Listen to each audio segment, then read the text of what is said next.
We're talking today with Mr. Edward Johnson of Greenville, Michigan, and the interviewer is Jane Smither of the Grand Valley State University Veterans History Project. Now, Mr. Johnson, can you begin with some background on yourself? To start with, where and when were you born?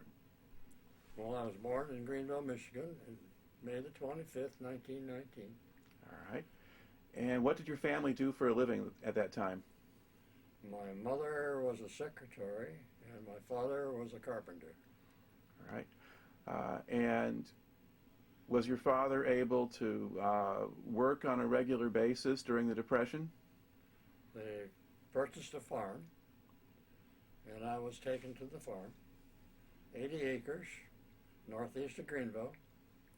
We had the normal run of 8 cows and chickens and a couple of horses and the regular run and a big garden.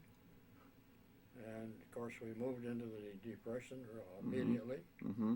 And so I grew up during the Depression. And I had a dog, which was my friend because I was the only person in the family. And I had a glove and a ball.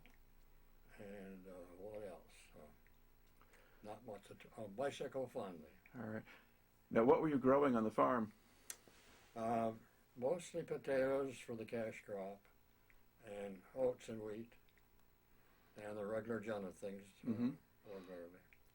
So, but you were able to keep the farm during the Depression? Yes, we did. Okay. By the very closest of margins, because without the help that Roosevelt came through at the very end, we were about to lose it because we couldn't make interest. Mm-hmm. And our interest was on $6,000. And we couldn't even make that. Mm-hmm. But we grew potatoes that were wonderful, and we sold them for 10 cents a bushel. All right. Now, how much schooling did you have? I went to the ordinary one room school, Mm-hmm. 8 grades, 1 teacher. We walked to school, thought nothing of it. We had to do it. And I have a lot of things to think about. Since leaving there, that teacher did a tremendous thing to give us a little bit of everything that we needed for all of the grades. Mm-hmm. Because she taught K through 8. Well, and all together in one room. In one room. All right. Now, what did you do after 8th grade? We had an arrangement made with my grandparents so I could go to school down here. Mm-hmm. Because we had to pay whatever you call it to go to school. The tuition. Yeah. So if you didn't live close enough to the school, Right. it wasn't free. Yeah. So you were able to finish high school? Yes. Okay. And what year did you graduate from high school? 1938. All right. And then what did you do after you graduated? Well, I looked for a job, and I found one with Metzger's in a potato business. Because when I was brought into high school,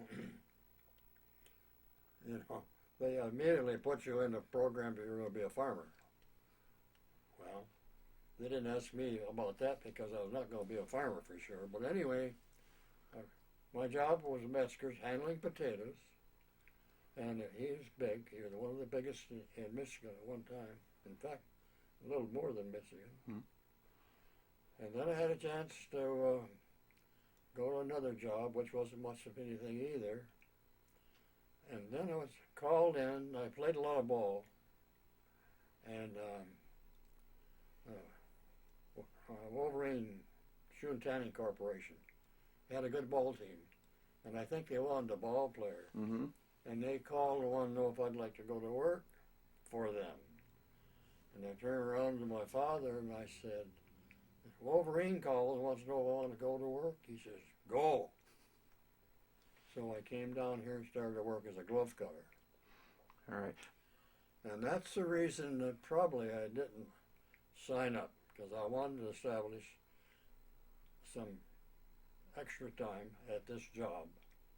I wanted to get 2 years in if I could, but I didn't make the 2 years, and All right. I was kind of called in. Okay. But you were drafted. So when were you drafted?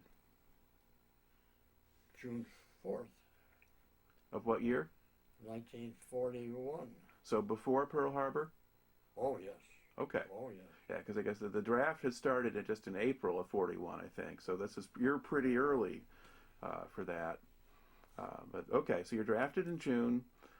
Then where did you have to report to first? Fort Custer. Okay. And what did Fort Custer look like when you got there? A lot of buildings. Not impressive.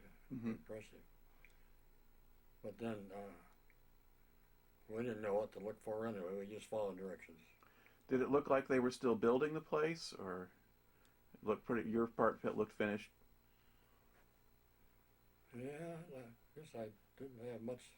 I don't record much about Okay. Fort Custer. Now, was this just for processing? Yes. Okay. Yeah. So where do they send you after Fort Custer? I went to Texas, Camp Bowie. All right. And do you know where in Texas that was? It was about an hour out of Fort Worth, some little place out in the boonies. All right. How did they get you out to Texas? Train. All right. Now, had you taken a really long train ride before? No, Okay. So what do you remember about that trip? really not much. I was kind of impressed. It was kind of fun. Mm-hmm. And through all the number of people that were riding in it also. But anyway, I don't remember much about it. Yeah. How long do you think it took to get you there? I really don't. I can't remember that. Okay. All right. So they get you out there. Now, at this point, now do you get basic training next? Yeah, we had a choice to sign up for what we would like to be trained for. Mm-hmm. And I signed up to be a mechanic. And we went to mechanic school. And I do remember it was hot down there. Well, so they didn't give you regular basic training first? Oh, we had basic training. That's just normal. We had to do all the marches and breaking in all the physical part. Right. And that was no problem. Being an old farmer, I knew how to work. We had walked behind the plow for miles, and we knew that walking was no problem with us. Yeah. Except to stay in step, and so we had all the basic training. Right. Now, do they put a lot of emphasis on discipline? That was normal procedure. Yes, no problem. Okay. And there were some people did have some problems. And of course, we watched what the reactions were, and discipline worked very well. Because one fella was always chewing tobacco, and he was pre-warned 3 times. And so finally the sergeant came and said, well, report to me at such and such an hour. And we couldn't follow them. We wanted to see what was going to happen. They wouldn't allow us. And the guy had to dig a hole, 8 by 8 by 6, and buried the chew right in the middle. And he told me later himself that he didn't put it in the middle. They made him go back, put it exactly in the middle, then cover it up again. So that stopped his chewing business. All right. But you were used to following orders. Yep. Yeah. So you could make that adjustment pretty quickly. We had one other incident. One of the boys in marching, because we did a lot of marching, of course, he liked to sing, and he had a beautiful voice. And we liked it out there in some of those long marches, and he would sing away. But the old first sergeant, he didn't like singing. Go back and shut up, he said. And the guy said, yes, sir. And about 2 minutes later, he was singing again. This went on 3 different times. Finally, the old sergeant says, tonight, when we get back, after our little walk, out and back of the hut, we're going to have this out. And the guy was not too far from where I was, had a smile on his face. That's all. So we were going to watch. No, you stay by yourself. Anyway, here come the boy back. Not too bad a shape. Smiling. How'd the fight go? Well, I'm not going to say. The Sarge came back. He was beat to a pulp. And he said, we both learned our lesson today. And that's all he said. Mm-hmm. Well, I remember that so clearly then. And the boy went ahead and did some more singing. All right. Now, tell me a little bit about the mechanics training. What were they doing there? Well, it was the total training. We went with full force, had good instructor. I'll have to tell you, one of the men that went with us from Greenville was a full-fledged mechanic, just underage. They just got him, and he was not happy. When you mean, does that mean he was one of the older possible draftees at the time? Okay. Yep. Yeah. And he was in the same bivouac there, in the area that I was in. And so we started out with all the parts of the engine, and of course the schooling was hot down there in Texas. He'd be back there sleeping because he knew all that. Mm-hmm. He got called because of sleeping. Called up front and said, "Now you can explain to the rest of your fellow soldiers what I've been talking about." And he went to the board and drew out a generator and named all its parts and how it functioned. He taught us more than I did the whole hour before, but he knew it all. Mm-hmm. And so most of my training came through him after the full day or full hour or whatever we had. All right. Now, were these truck engines you were working with, or just general ones, or Truck engines. okay? 3/4 ton Dodges, six cylinder, Mm-hmm. and good training. We had to go through all the oils that were used and all the greases and how they function and how to pack bearings and sit there and use them. And so the training was good, but when we had a chance to use it, after we had finished, they transferred us over to the 36th Division. Mm-hmm. And that's their old guard Right. from Texas. And there was another fellow that went through the same training with me, but he was a specialist in carburation. And we talked together. He said, "Well, you know, they have their own mechanics down here. We aren't going to make anything here, do anything here." He said, "Well, let's transfer." I said, "Fine, let's transfer." So that's the beginning of the 1st Division. We transferred and we landed at Indiantown Gap. That's Pennsylvania? Yep. And that was the staging area for the 1st Division. All right. Now, when did you join the 1st Division? Oh, boy. Well, had Pearl Harbor happened yet? No. Okay. So probably the fall of 41 then, or early No, winter. wait a minute. Yeah, where were you when you heard about Pearl Harbor? Well, I was in a tent with 12 of us in those square tents. Mm-hmm. And we started to pack because we thought we'd be shipped out the next day. We didn't know what was going on. But it didn't happen that way. Mm-hmm. And by the way, we were training with wooden guns back then. And they were talking about going to war, and we were still marching with a wooden gun. Mm-hmm.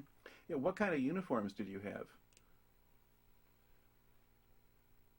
Did you have the same kind you'd wear in Europe, or were these the old World War I kind? No, they're the regular kind. Okay. Except we used those grays for the summer. Mm-hmm. And don't forget the salt pails. Now, we ate those like they were candy. Yeah. That was while you were in Texas. Yeah. Yeah. Hot down there. Yep. Okay. We did some desert training also down there. Mm-hmm. And that's interesting with all those snakes that they have out there. Those darn rattlesnakes are at night. You can hear them a mile away. Mm-hmm. Well, I remember on extended orders drill, at a certain place to go and get there. And there was a snake where I was supposed to go, so I went this way. And a guy over here said, "What are you doing on my part?" And I said, "I'm not in your part. There's a snake over there." We had so many snake bites. Their hospital was full of soldiers. Mm-hmm. So they called us in and gave us a complete treatment on how to handle snake bites. which is absolutely different than what they recommend today. But anyway, we had a kit to carry and how to handle snake bites. It was so bad. And I can tell a rattlesnake. I can still hear them. All right. Now, do you think you were still in Texas when Pearl Harbor happened, or had you changed yet? Yes, we were. We were in this tent house down there. Yeah. With the time limit, they're a little fuzzy on that time Okay. limit. But I do remember, I thought, how are we going to fight with a wooden gun? Right. That doesn't make any sense. But anyway,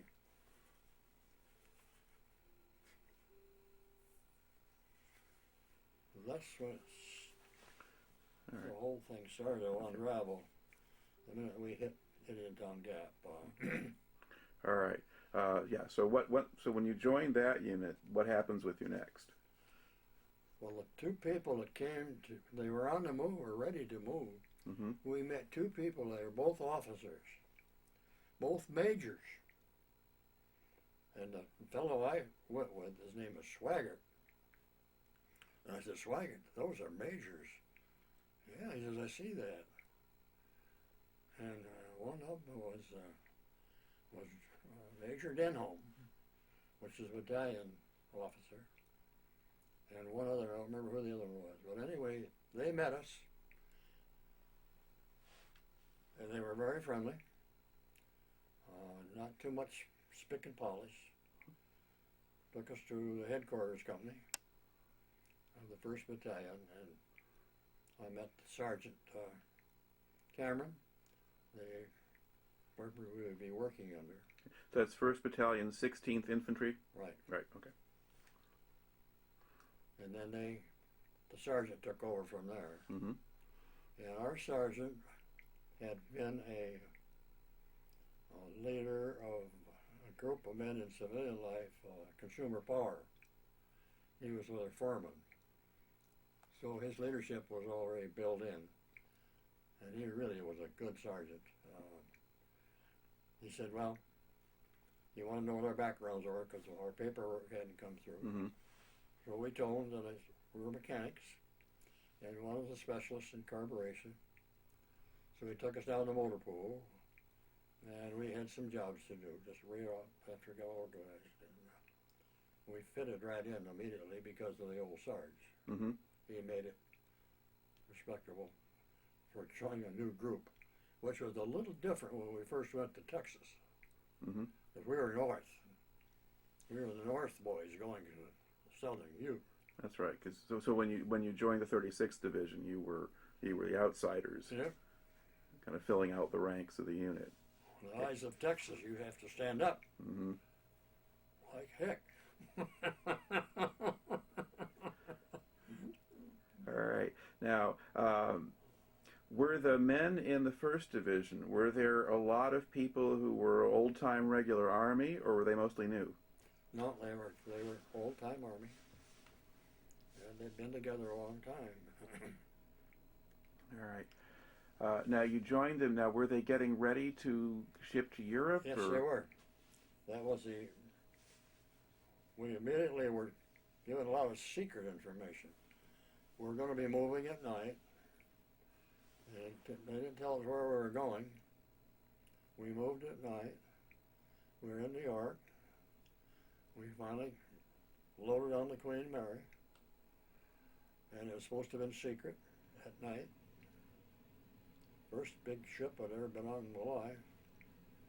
And I thought it was going to sink before we got it loaded. They loaded it. I think we loaded for a day and a night or two. They kept loading stuff on and on and on. Mm-hmm. I had my head out the porthole and I could see. And I said, hey, we'll never make it. They just loaded us. Well, we had between 12 and 15,000 people on there. Then they gave us the information. Their only problem was fire. And I said to Swagger, they didn't say anything about submarines. Major problem was fire. Well, I didn't believe that, but anyway, that's what they told us. Mm-hmm. We were given Army West, and they packed us into areas that we were about 4 or 5 deep. We were like sardines in there. But anyway, 4.5 days later, going every direction, we'd go this way and that way and all over the place. They told us it'd be about 4,000 miles, and I swear we went 5,000 miles. Mm-hmm. We ended up in Scotland. Firth and Clyde. Yeah. Firth and Clyde.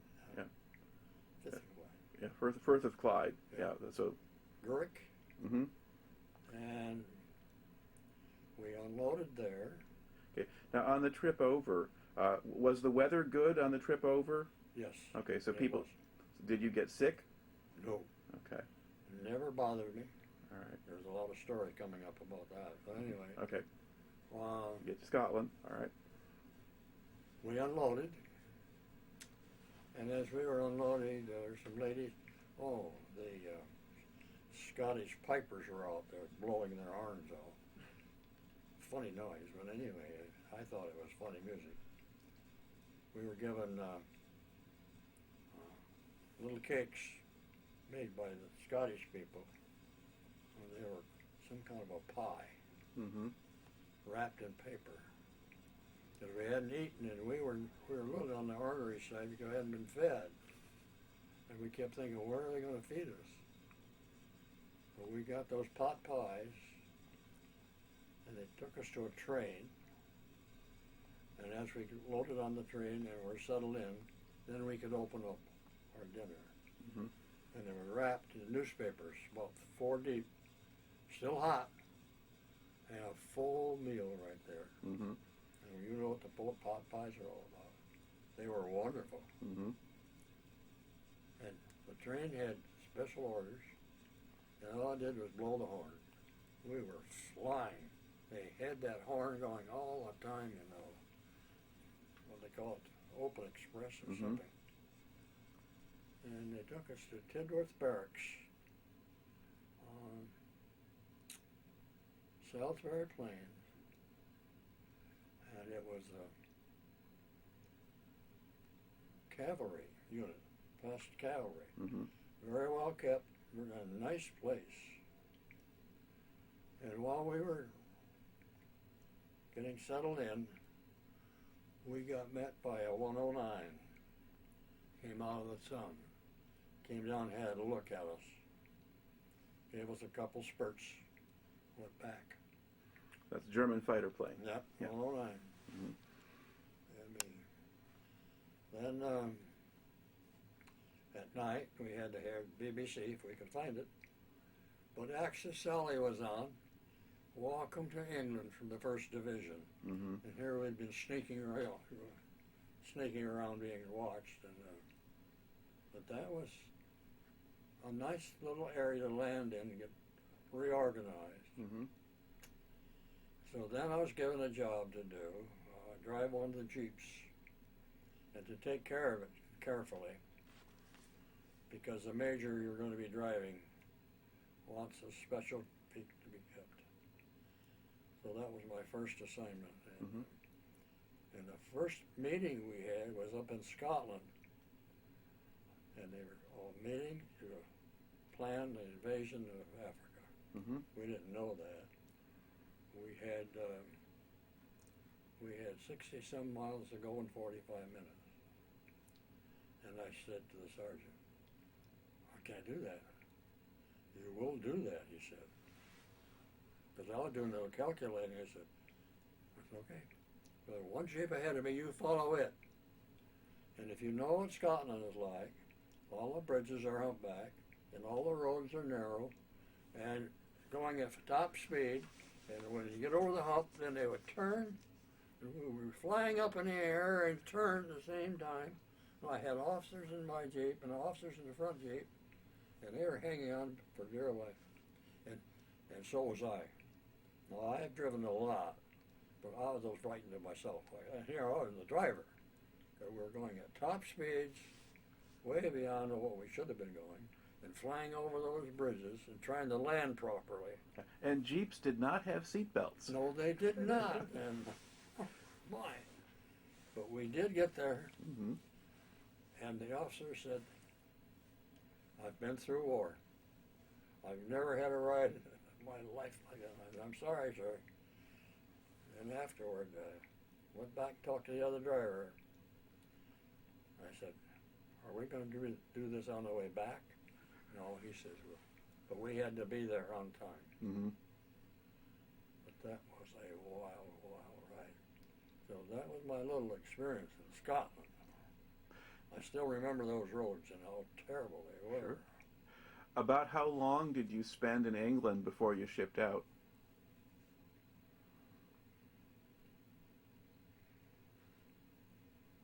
3-4 months. Okay, yeah. So you kind of arrived there in the summer, basically, and We were on our way. We were in Africa November of '42. Yeah. But it took us a while to get there. Mhm. We were loaded on ships again. I guess before we get there, did you get much of a chance to look around in England at all, or did you just stay at your barracks or your training grounds? We went to Tidworth Barracks. Mhm. No, it's the But like, did you get to go to London, or did your major have you No, drive him no. anywhere else? We went to where all those big rocks are. Stonehenge. Stonehenge? Yeah, Stonehenge. Okay. And they explained that whole system, which didn't sink into very much through all the stuff they told us. Mm-hmm. But since I read about it, it was a nice trip, and we should have enjoyed it. But back then, we didn't really enjoy it. All we saw was a bunch of rocks piled on top of each other. Now, did they let you go off the base and into the villages and that kind of thing? No. All right. So they were keeping you under wraps. All right. So now comes time for you to ship out. So how does that work? Well, first of all, we had to have some training on taking care of our vehicles. Mhm. And I don't remember what they called that. The Marfax that we mixed up for driving in water. We had to fix our automobiles that would fix the carburetors and all of the different air points. And we used the Marfax mixture, plugged those out, and taught how to do that. Mm-hmm. And then we began to think, wow. But then it was moving. We had our training, and we tested them, and they worked. And then we're loaded on ships again. And we were gone, I don't know, we were gone. We must have come almost halfway back to the United States to join another group that was going the same direction. Mm-hmm. And it was there that we ran into a storm. And everybody got sick, but it didn't bother me. I mean, the sailors were sick. And it was bad. Yeah. What kind of ship were you on? Oh man, I don't know. It wasn't very much. Okay. Just a transport of some kind? Just a transport. All right. But we had an old salt for the sailor, the commander. Everybody was sick, and I was laying out there, and it was going this way and this way. And he was up at the top, and he yelled at me, "Come up here." I said, "I'm not supposed to be up there." Boy, he swore at me. He says, "I'm the captain of this ship. Get your ass up here." Anyway, over here, an old salt, and he wanted somebody to talk to. He says, "I'm going to keep you for a sailor." He says, "All my doctors are sick, and they're supposed to be helping you guys that get sick." But he told me some stories about the storm we were in and how bad it was. And I said, "Is this thing going to make it?" And in a minute I said, "Thing." He corrected me right then. But anyway, he'd had a couple ships knocked out from under him, and he was willing to talk about that. And the first mate was right there with him, telling him when to turn on the engines and turn them off, because every time the propeller came out of the water, you had to stop the engine, and we went back in, and he was making, of course, he had been accustomed to that. Mm-hmm. He just learned to do that. that was kind of interesting. And I said, well, will this ship make it? Oh, yeah. Because we were doing some, doing this, and it would be over here, and they'd come back and over here. He tried to tell me that some of those waves might have been 90 feet high. Mm-hmm. And I said, if I tell that story again, there ain't anyone going to believe it. Well, he says, don't tell it. Well, anyway, we met our group, and it's just like, seemed like we were out there for, I'm trying to think, 10 days? Yep, that's quite likely. And then we met the group, and we didn't know where we were going. And while we were about halfway there, finally they told us where we were going. And of course, we kept thinking about all those submarines, because we had read and heard about submarines that they had out there. But finally we went through the Straits of Gibraltar, and the lights were on in Morocco, which I thought was just crazy, to see lights on in the middle of a war. Mm-hmm. And then we were told where we're going to land, or try to land. And sure enough, I was the first one off. And we landed in our zoo, right near the French-Moroccan border. Mm-hmm. And my Jeep went in the water over my head. It had never missed a beat. Came out of that water, landed. We were told to pull up and turn sideways. And I pulled up and turned sideways, and I got shot at. First time I've been shot at. I looked up, and it was a French soldier, French Foreign Legion. He had this red sachet, but he was about 400 yards away from us. So I got the stuff off the engine so we get it running. The rest of the group came in, and we moved out. And shortly, we were sent to Taffaroi Airport. Now, was that one Frenchman the only person shooting at you? Yep. Okay. Yep. Okay. And it didn't, seemed to me it lasted maybe 24 or 48 hours, and that was called off. Mm-hmm. But then we were sent to Taffaroi Airport, which was 50, 60 miles inland, Mm-hmm. and the 17s were there, B-17s. Mm-hmm. And we were told to put a perimeter around the place because they thought the Germans were going to drop some paratroopers in there. And so we were there, I don't know, can't remember, 20 days, I don't know, Okay. 10, 15, 20 days. Now, how did you get down to the airport? By Jeep. Okay. And Now, was it your whole battalion that went? no, the 16th. Okay, so the whole regiment went, or just a battalion of it? I think the whole regiment. Okay. went. You went inland, you're guarding the airfield. Yep. What did the country look like? Well, the airport was just plain. And we set up our tents. Every time those planes came in, they'd knock them down. Those huge things, my Mhm. God. That made us angry because we had to keep building our tents. We were there not too long, but then they moved us then inland. Part of the group was in Iran, Mm-hmm. and part was moving on up. They had a big fight in Iran, and we didn't get in on that Mhm. one. No. I think they were 5 or 6 days on Yeah. trying to get Iran. But we were scuttling around, not really knowing what we were doing. But all we were doing was following direction. All I did was drive. Mm-hmm. We finally moved up the line. I don't know, we were in that valley, and we were on the move. First here and then there, and setting up defenses. I don't think we really knew what we was doing, but anyway, I was driving my head off. They were sending me with the major all over the place. I probably drove 10,000 miles in Africa. What kind of roads did they have? Well, the roads were in the desert, most of it. Of course, the roads next to the water, where everybody lived, were not too bad, but we were all in the desert most of the time. And those are just trails. And very unpleasant spot. It was hot. The sand was flying. We had sandstorms. And we had all kinds of junk out there to be careful of. They'd crawl in your boots. But it was very miserable. And then finally, after Kasserine Pass, we got hit there. But not our regiment. No.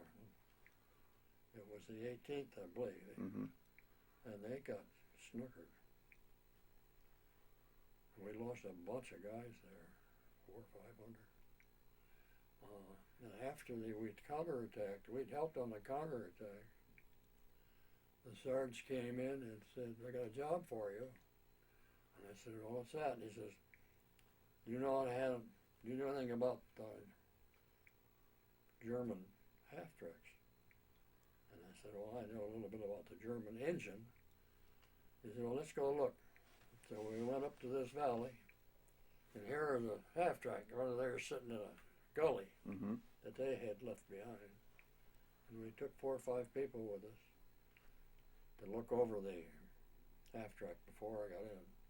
And they checked everything they could check, and I checked everything. Because I didn't know if it was booby-trapped or not.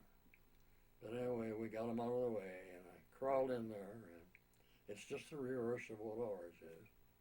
And I hit that button, and he started just like that.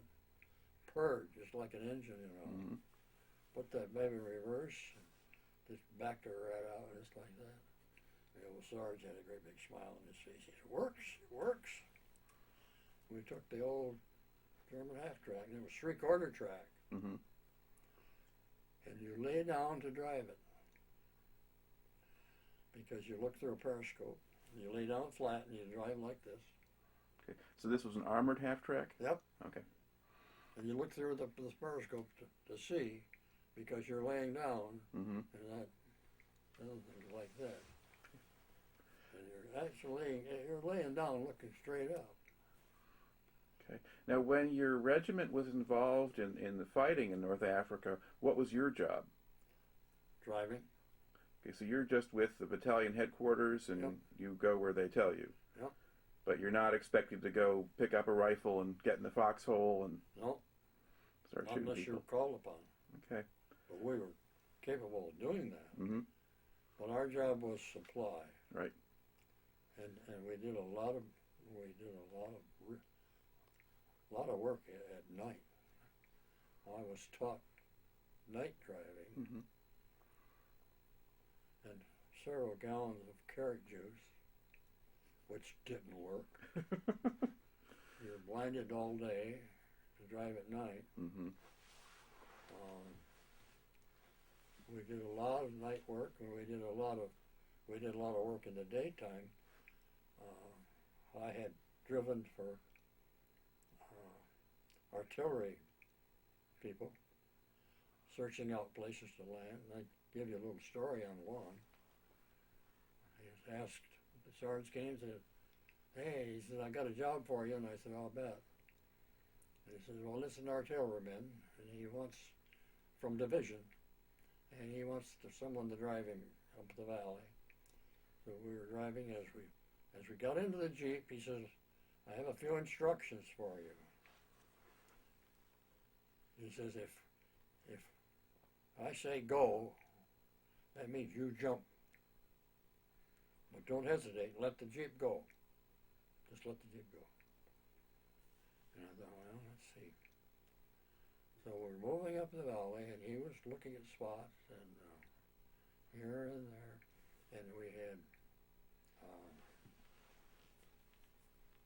grass that was growing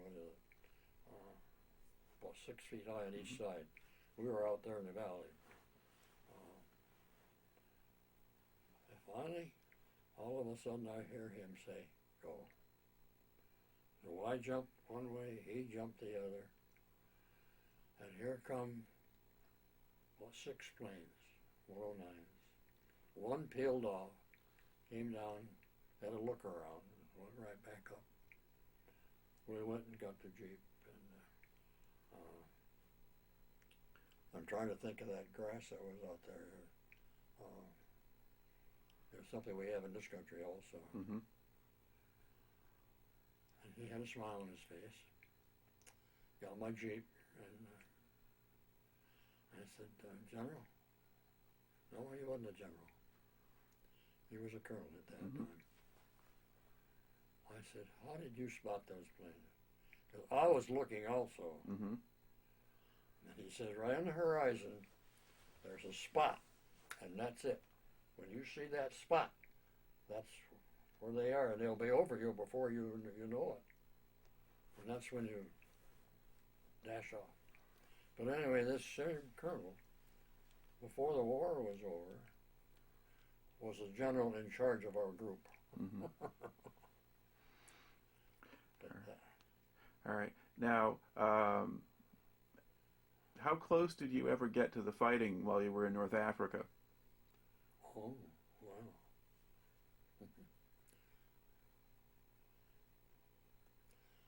Well, Kasserine was one. Mm-hmm. Oh, Mature was when it was over with. Mm-hmm. We were very close on that one. In fact, it was our colonel that got caught trying to break out at 609. Because that was the end of it. We could make it. But somebody made a mistake. The reserve unit didn't move in and do what it's supposed to do. And they all got caught. Mm-hmm. And I was within 75 or 100 yards from that. Only I was back with my vehicle. So I had all his stuff. He was gone. He had picked up POWs. We went back, pretty sad bunch. But I put his stuff in order, and we waited to hear from what happened. But about 20 days later, we had an order to go down someplace to pick them up. Mm-hmm. Because they couldn't get them out of the harbor. The ships had already been sunk. Right. So we went and got our officers back again, and all of the men, which was really quite a day. So was it the battalion headquarters that was taken, or the regimental, or? A company, Okay, it's the company. the whole company. Okay. Well, our leader's lead. Mm-hmm. I mean, the major was the leader. Okay. It was a big, supposed to be to break the neck Mm-hmm. of the whole thing, but it didn't work. But it did within a few days. The next battalion moved in and did the job. Mm-hmm. But we did a lot of OP work. The first time we were up at the valley, we were always setting up defenses. So we never had an offensive to start with. I went up on the hill, or up on the mountain, where the big OP was up there. And I knew the officers from driving. They let me up there, and I had my field glasses. And our tanks would come out there, and they'd get knocked off fast they moved up there. I watched 1, 2, 3, 4, and I looked at this officer and said, man, we are going to win this war. And he said, what's happening? He said, there's a gun out there they call the 88. Oh, okay. And our tanks just could not stand up to them. Mm-mm. Well, the next day, here, a brand new bunch of tanks out there, the same thing. I said, my goodness. I said, they need to use different tactics or just running out there and being hit. So that was my observation in the first part of that war. Mm-hmm. They were coming through our lines and moving back 4 to 5 miles, putting notes on our communication, talking about our president, Mm-hmm. and getting back without getting caught. And I kept thinking, boy, we are not very well trained, that we let them come back there and do all that stuff. Now, did that change a little bit as the fighting continued? Oh yes, we learned a little bit at a time. we learned a lot of things of where to hide and what to look for. We were on the back of a hill one time, back of a mountain, and had been up this mountain a couple, 3 times, been kicked back, and we moved to one side, and as we were looking up to find out where to dig in, I saw a black line that ran the whole length, and I yelled at somebody, said, "Stop!" And the sergeant was way off to one side, and I yelled at him. And of course, you have to know the old sergeant. He had a voice on. You could hear him across the valley. What the hell do you want? I said, "Come here." And he came over, and I said, "See that line?" "Yeah," he said, "yeah." So he called somebody from headquarters that had something to do with this business, and they hooked a line on it, and we got out of the way. And they finally pulled that whole thing on. They were all mined in. All mined in. Mm-hmm. We saved our neck on that one. So my relationship with the sergeant got to be pretty good. But he was really a good soldier. But there was so many things that we didn't know how to do. But we learned pretty fast. We got hit many times. You have to remember that we did not have air cover. They had Air Force cover. We took a hit one day. A Ju-88 came over. What was that, a junker? Yeah. Had a 500-pound bomb. And he got hit. The left engine went out. And he swung his plane, shuttle, I guess you'd call it, shuttle his bomb. And that son of a gun was coming right at us. I saw that thing coming down. And I thought, man, oh man, this is it. But it went off to one side, and it hit our medics. And we had a couple boys in the ambulance that took them out, took the ambulance out. So it hit us a pretty good one, a 500-pounder.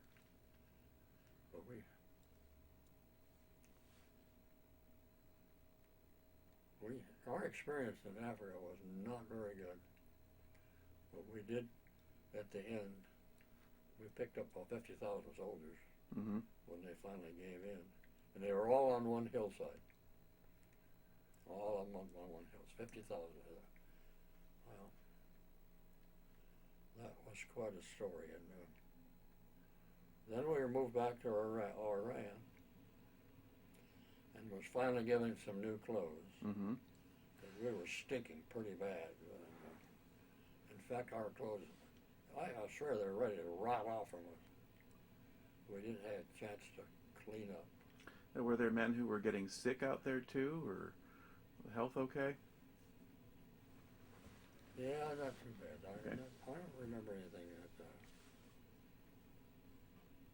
But I do remember sending home for some red bandana handkerchief, put over your face. And within hours, that thing was like mud. Just from the sandstorms. Right. We were right in the middle of a real sunny day. The sandstorm hit us, and it was like night. Absolutely like night. You couldn't tell anyone stood right beside you. And then that's when they finally brought me my track. They said, "We need somebody to drive this track." They said, "You're being a mechanic, you run it." So I went, had my track, and you try to keep those boogies clean from all that sand. You're out there pumping that thing, a couple shots in each boogie to keep the sand from coming in. And that was a job in itself, just keep that thing from running.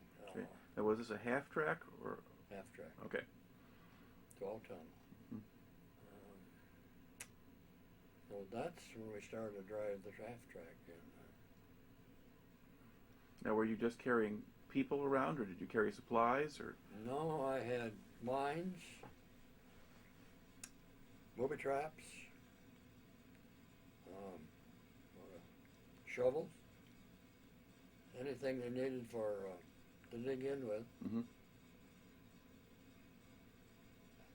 And it was a pretty hefty outfit to move around. Mm-hmm.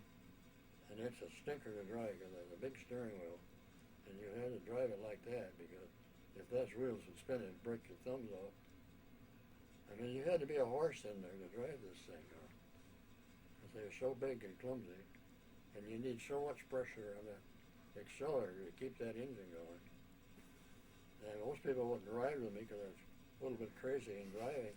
You had to be half crazy to drive the thing. But then we had a lot of experience with that thing. But the African campaign was kind of interesting. But after mature, they brought us back to rehabilitate us, and when we went to what was the major city back there? I can't remember the name of it. Oh, in Iran or to Tunis? Iran, yeah. Okay. Of course, we had to have a drink, so we didn't have a drink, and the girls from the United States were there.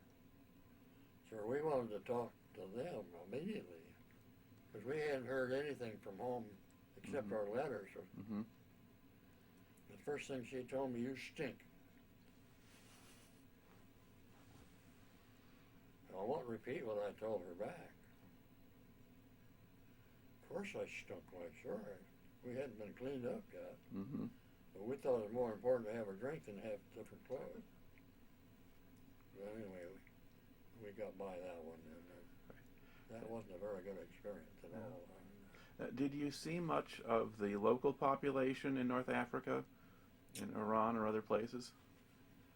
Yeah, the Bedouins, oh man, they steal you blind. They were awful people. Beg, borrow, or steal. Either way, any way they could get it.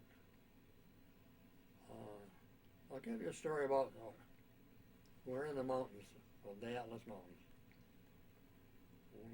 First part, by the time we moved way back in there, they were setting up defense back there. And there were some people, supposedly soldiers, that wore those cloaks, and they liked to carry knives. And they were, well, let's see, I'm losing my thought.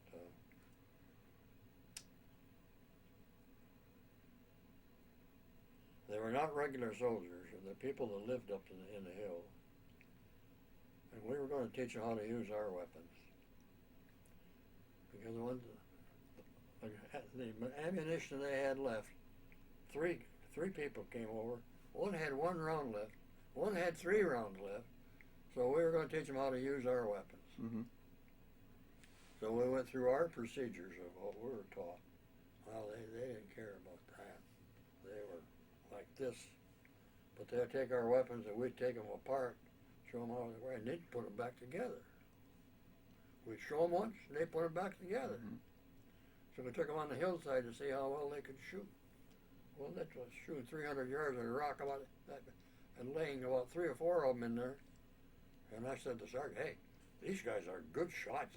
We don't care how they hold that gun." Mm-hmm. But the other people that they brought us were called gourmets. Mm-hmm. Gourmets. Are you acquainted with that one? Mm-hmm. Well, they were a special bunch of animals, and they liked to use their knives. They'd go out and lay in that desert all day long with that sheet or whatever that thing they were wearing, and bring back information. And we were told where they were being stationed, and we could not find them. We absolutely could not find them. They'd lay out there all day long and not move and gather information. Well, we were back there training with them after they had been on one of those missions. we couldn't keep enough water. So we had both canteens full of water. And somehow when I was doing something with one of these guys, someone grabbed my canteen. And that was a no-no. And I had a gun in my hand. I swung around by midnight. Because I didn't know who it was. And the French officers were doing the instruction and interpretation between the two. And the French officer, he got real crazy. No. Anyway, I went ahead with our business. Finally, they brought my canteen back, and I stuck it back in there. That's okay. So you drink about every 10 minutes. Mm-hmm. So I reached back again and take a drink, and ooh, wine. It wasn't strong wine, but it was wine. And you know, it's quenched your thirst. Instead of drinking every 10 minutes, we'd drink maybe once an hour, because wine seemed to do that quenching. And it was not heavy wine, it was real light wine. And I understand the French gave it out as their allotment. So. Mm-hmm. But those were a couple, 3 stories of what the Atlas Mountain is. Well, there's one other story back there. I was given a Jeep, said go get Major Denholm. And I did a lot of work with Major Denholm, doing LP work. But this was a little trip. We were on the desert, 50, 75 miles, way out in no man's land. And I thought, man, what are we doing out here alone? And of course, he had the Jeep fixed up for him. We had hand grenades, and we had a submachine gun, and I had my rifle, and he had his rifle. Kind of a floating tank in a Jeep. So we're out here and up on the hillside. He said, stop here. Okay, so we started to walk up here, walked up the hill. And here was a alcove, water coming out of it. He said, we're going to take a bath. And I said, sir? I said, do we smell that bad? And he said, you said we. I said, well, you said we're going to take a bath. Yeah, we're going to take a bath. So we crawled in this place, had to crawl on your hands and knees, and if you got any, you could stand up. And it was bubbling. Mm-hmm. And there's 2 holes in the floor. About that big around. Over here. Well, he was off to one side and I was here. And I said, are you sure you're going? Oh, yeah, I'm going in there. So I peeled off. I let him go first. And he said, what are you waiting for? And I'm waiting for you. Anyway, I lowered myself into this place. All the way down, it came right up to here. And my feet were onto something looked like bone or something down there. I could feel it with my feet. But a minute of that water, I could feel it pulling on you, you know. Mm-hmm. And it was wonderful. And we're only here about 3 minutes. Came out, felt better. And as we were crawling out, I noticed all this black stuff running from the... And I said, what's with all that black stuff? Lice. He says, the whole area uses this. And this so they cleanse themselves. Mm-hmm. Well, it come to find out, and I never did find out, what the name of it, because way back in history, he says, this thing has been here for years and years and years. So I never did find out what the name of it is. Maybe you'll find out where it is. So it's like a mineral spring of some kind? Yeah. Yeah. But it had been there for a long, long time. Mm-hmm. We did go back and look at some bridges that were half left over from the Roman times that were still in pretty good shape. Yeah. 500 years old. Yeah, or if they were Roman, they were more like 2,000 years old. Yeah. But yeah. All right. So now you have gone back to Iran eventually after the Germans are defeated in North Africa, and you refit the division, take replacements, get uniforms, that kind of thing. What do they have you do after that?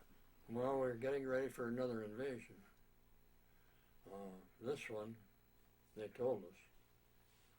And so we loaded up with quite a few ships. I remember a lot of ships. Mm-hmm. Again, off we went. And we landed at Gila, Sicily. Mm-hmm. I was the first one ashore. Landed, no problem. Were you driving the half-track this No, time, or I a was Jeep? on a Jeep. Okay. I was on a Jeep. I had a couple officers. I don't remember who the officers were that went in with me. I crawled up the hill. There was a shore battery up there. The nameplate had been abandoned, but the nameplate made by Fisher. I liked that. I thought, yeah, here we are. That came from the United States. But there was ammunition there, but there's no one in charge. Mm-hmm. So when the group landed and they started to move in, they landed in the middle of a watermelon patch, about 5 acres of watermelon. And we swept through there, and there wasn't a watermelon left when they went through that particular area. But then we ran into the Germans eventually. All right. Well, this tape is about up. You'd just gotten to the point in your story where you'd landed at Gela in Sicily, and you'd gotten through the watermelon patch, and now you're going inland. And what happens next? I was at headquarters company, and we were inland about 3 or 4 miles, and some soldier came over to our commander, wanted permission to meet his relative up on the hill over here. Mm-hmm. And I don't remember if it was a parent or uncle or aunt or something. And the officer said, "Yeah, go see him," he said. I thought, that was really something. Mm-hmm. To try to keep some of this stuff.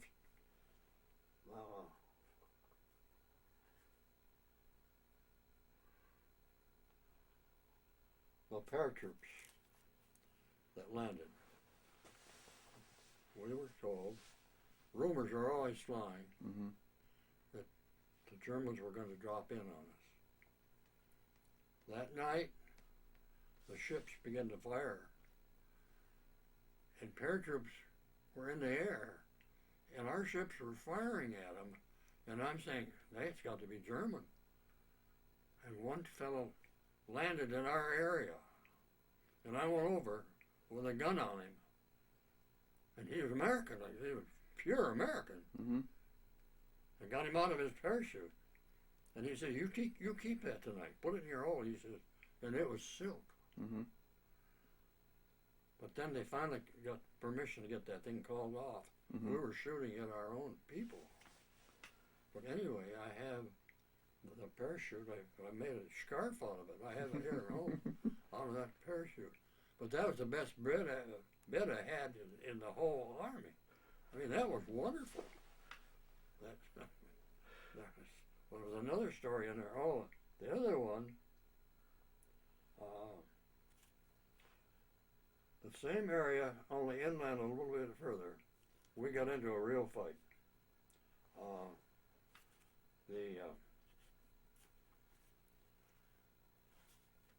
I was called back to headquarters to take a message back to the beach.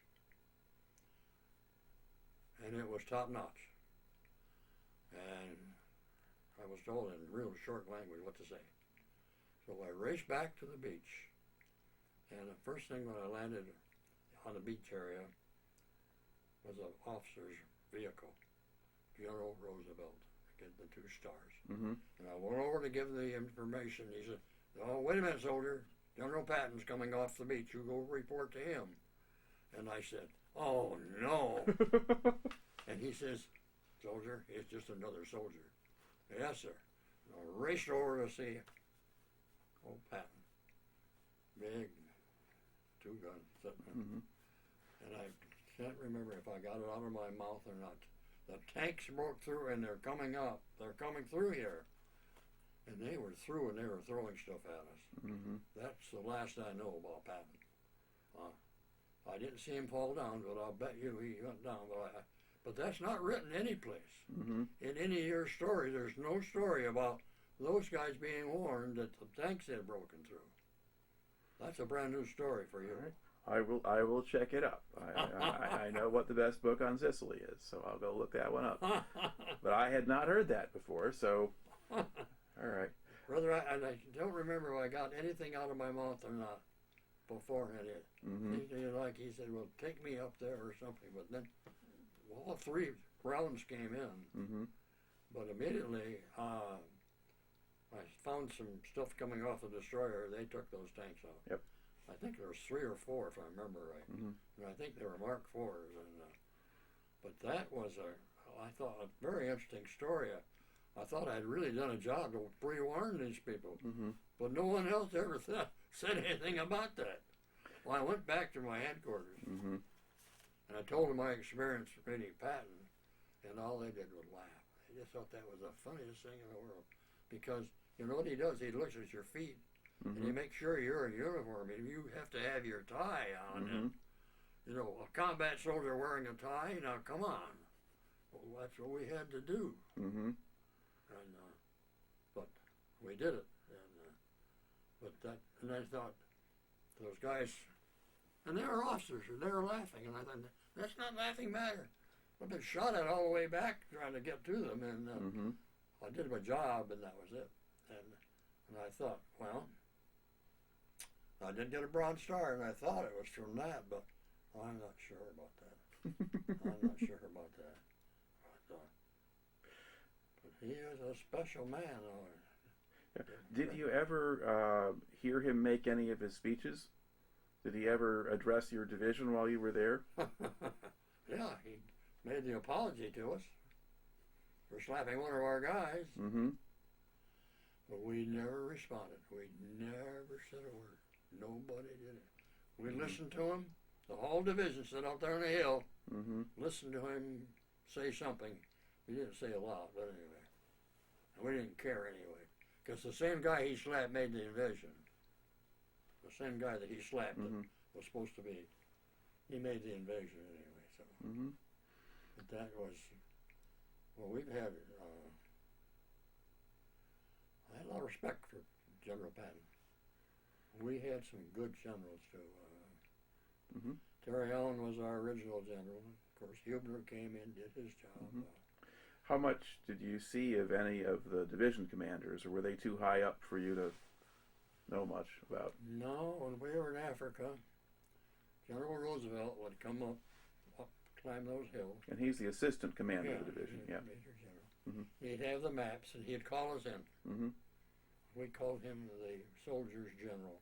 He always called you and said, here's the big picture. Of course, we never knew anything.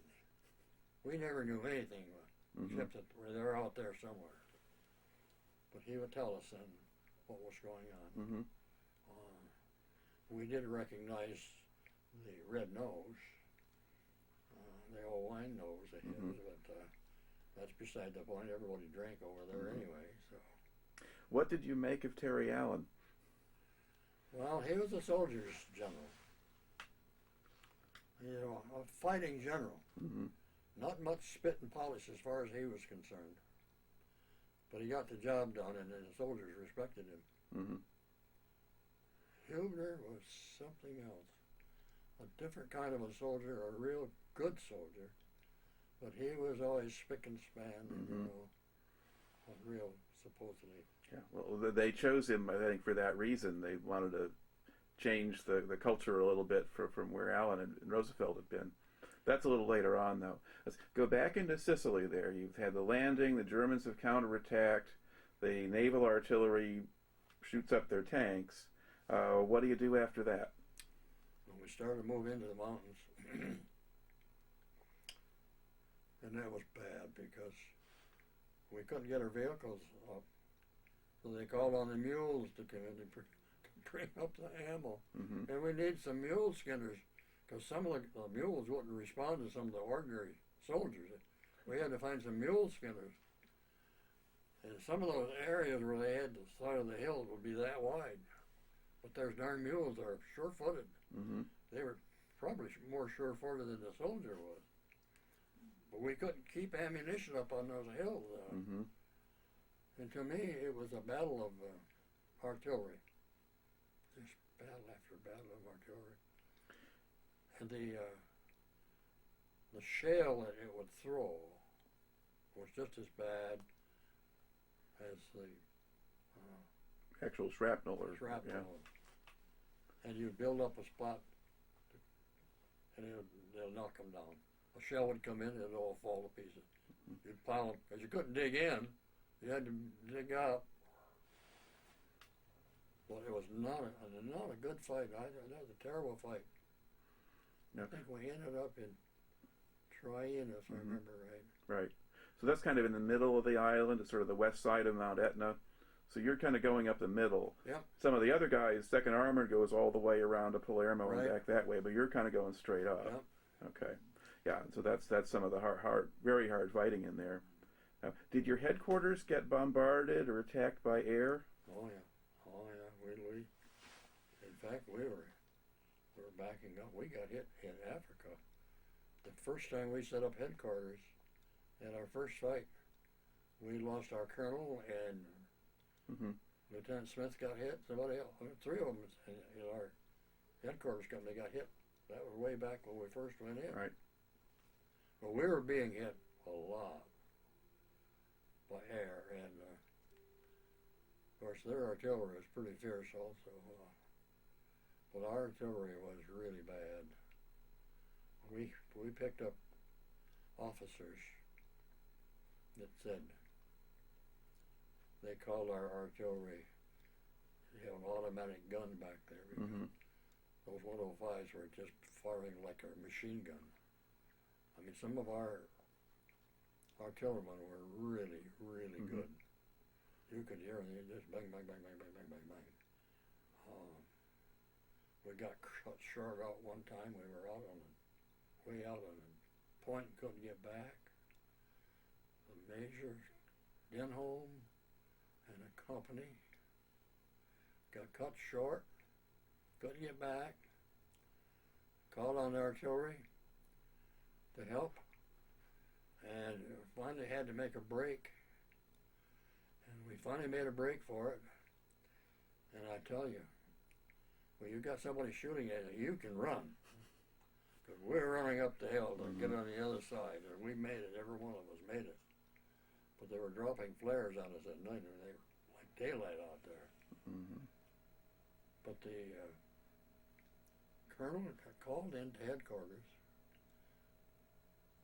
to complain about the amount of artillery was used to free us. And boy, I don't know if I remember. And he said to the commanding officers, it takes 18 years to make a man, makes 18 seconds to make a round of ammunition. The officer in charge says, you're dismissed.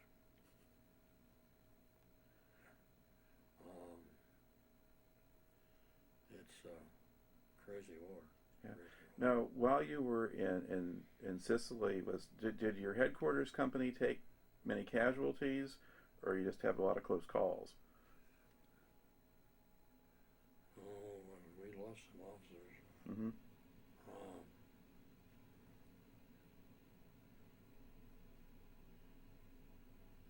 Yeah, we lost a lot of officers, but they're not headquarters company. They were A, B, and C company. Right. They were the ones that we lost a lot of our lieutenants. Yep. Because they were leaders. They were out front. That's the one thing that when we first joined the group, and of course, ever since, all the books are written about, our motto. No mission too difficult, no strifer too great, duty first. They pumped that at us from the very time we met the group. This is our motto. This is what we follow. And we did have, we had excellent officers. We had a few that were questionable, but a couple of them almost got me killed a couple times. But I'd had enough experience by then that I dared to say something back, because at first you're just a private. But I knew we were going the wrong direction, and I said, we're stopping. But that's artillery getting closer and closer to us. So I know we're going in the wrong direction. Crawled under a shelter half with a flashlight. We were following a hedgerow, not a road, a hedgerow. So that would have been in Normandy? No, that would have been, yes. Yeah. That was the middle of the war. Yeah. But the sad part is A Company was waiting for ammunition, and I had it in my vehicle. We got there just at dawn, and he was furious, just furious, because they were jumping off at dawn, and he didn't have enough ammunition and water. When we got back, my commander called me in, and of course I hadn't known him from driving, and I didn't have much to say, but he said to the one in charge, get the officer in here that was in charge. And he admitted we made a mistake. And he said, who corrected it? And he says, Private Johnson, one of the shoulder half. I said, I knew we were wrong. So from there on in, I started to have my say about it. And if they're going to go with me, I want to know what direction we're going. Another time, that same officer in the middle of France someplace,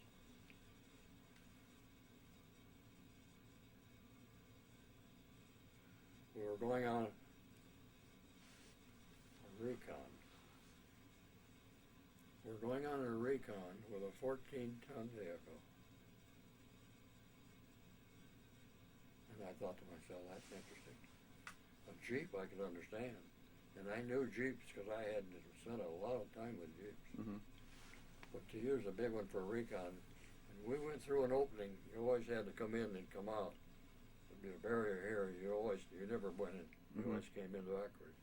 I pulled my neck, and I pulled out there about 50 feet, and some gun we'd overrun. Let go, went right across the top. And I said to the lieutenant, are you still ready for recon? He said, oh, let's get back out of here. But that's the kind of stuff you run into. Right. Okay. Now we're going to go back in your story. You've been heavy fighting around Troina. The division's bogged down there for a while.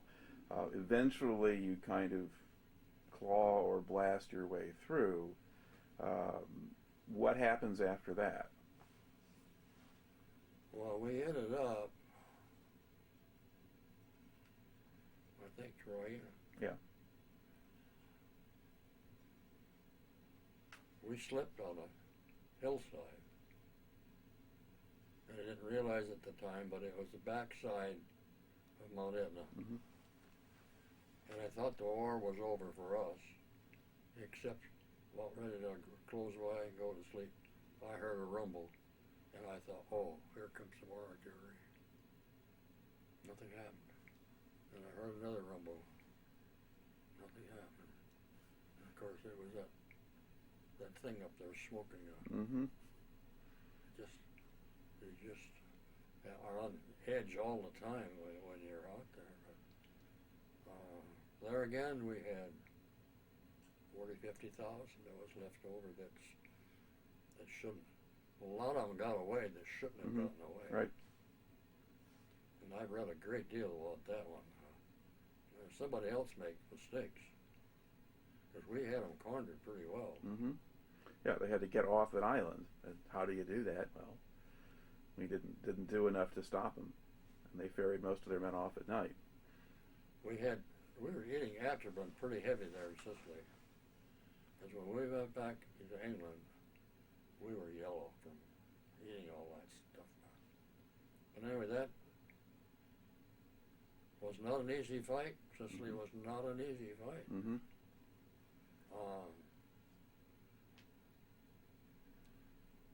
I think probably our companies probably took about 30-40% casualty. Okay, so once was the Troina, was that the last fighting you did on Sicily? Yeah. Yeah. Okay. And then, did you stay around there for a while, or did they move you to England pretty quickly? Yeah, they got us ready, and they told us that we were going back to England. And, of course, again, there was a time lapse there. I think I figured one time I was on the water 50,000 miles. Yeah. So you're in the Sicily campaign is sort of July into maybe August or whatever of 43. And then when did you get back to England?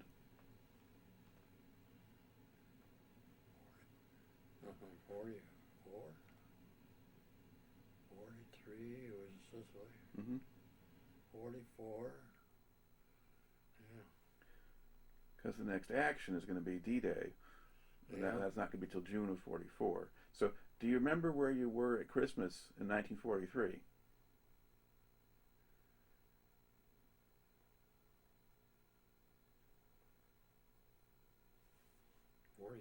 Yeah. So between Sicily and D-Day. Had you made it to England by then?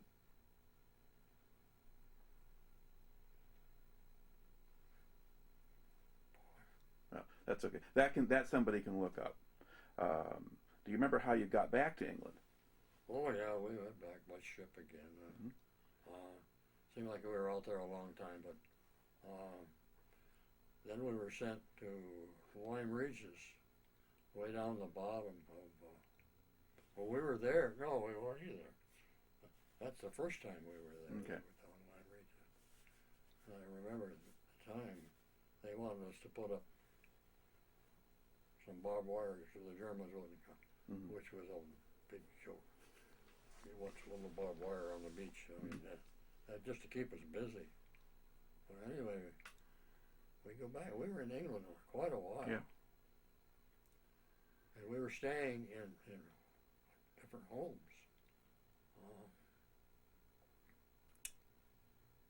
And the people were always asking us. We knew where we were going, of course. We weren't allowed to say anything about anything. But they were really good to us. They were wonderful to us. They took us into their homes. I had Christmas. There we are. Okay. And this lady had been preparing for Christmas for 6 months ahead of time. Because she had a wonderful, we had chicken, we had, and he had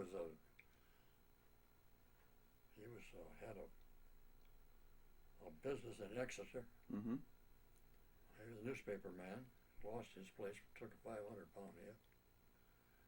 And we stayed overnight in that house three times, and we had Christmas there. Mm-hmm. They were just wonderful to us. He had a straight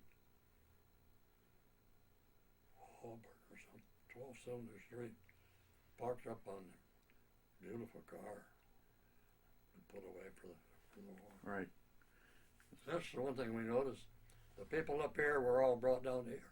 Mm-hmm. Everybody came to there. I mean, you had money or what, you were all one. So you spent a good long time in England there before D-Day. What was your unit doing while you were in England? Not a lot. A lot of wasted time.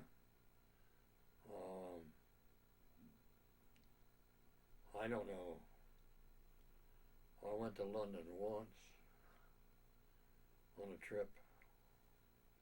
I was down on the beach. I saw a crippled plane coming in, and I thought, well, there's no place to be. Although they sure handled that war very well, as badly as they were beaten. I mean, they took a terrific smashing. Now, did you see the effects of the German bombing? Oh my goodness. Oh my goodness. That V2 was the one that was a bad one. Mm-hmm. Couldn't hear it coming.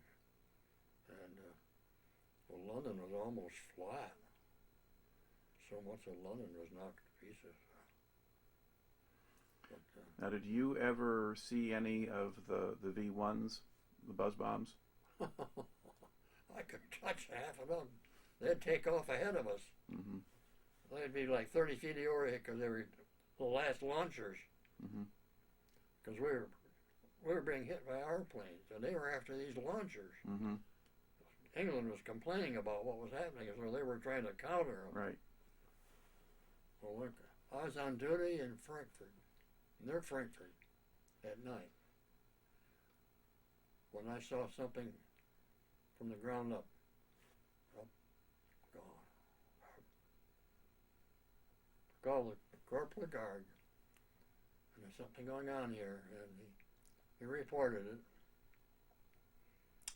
Oh, about a week later, got a notice back what had happened. They were launching the V2s, the rockets? Yep. Okay. But when you were in England, did you see or hear any of the buzz bombs while you were waiting to go into Normandy? Oh, yeah. Oh, yeah. There was a lady there, she was about 85 years old, scared to death, and you'd hear them. You wait for it to cut off, you know. Mm-hmm. And I'd say, well, you're okay. You're okay. Poor old lady. I mean, she...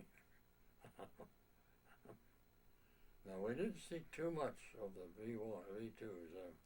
Yeah, well, those were mostly launched later, so you would have been in Europe by the time, on the continent by the time they happened. Okay. Now, as it got closer to the time of D-Day, what kinds of preparations did you make, or how did things change? Well, I did quite a lot of running around at night. And again, they put me on a Jeep.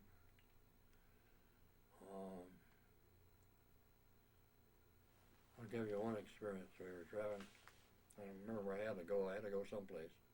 And I had a brand new officer from the United States. And he fell asleep. And he woke up and we were on the wrong side of the road. The right side in England. And he grabbed the wheel. And boy, did he get an earful. And I said, but then I'm the driver of this city, that's my job. And they said, we're on the right side of the road on the right, in England. Mm-hmm. He woke up, and of course, we were on the wrong side. And at one time, I dodged something in the road.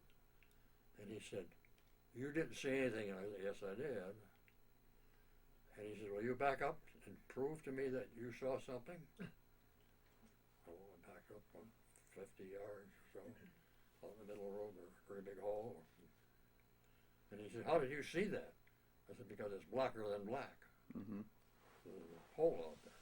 But I had been taught, by experience. Mm-hmm. And so whenever I had given an officer to drive, I had a couple questions. Are you new here? We're on the wrong side of the road. I'm doing the driving. Mm-hmm. God, that gets you killed. But I got so I could travel maybe 30 miles an hour, which is about 70 in conversion. But most of the time, 15 to 20 is about what you can do. But you learn to drive by your opening. You are somewhere down here, and then by the shadows. Because you could also the feel of your vehicle, your rubber on the. Yeah. Now, did they have covers over the headlights? Could you have slits in them, or? Oh yeah, blackout lights. Mm-hmm. Little slits. And could you see anything with those?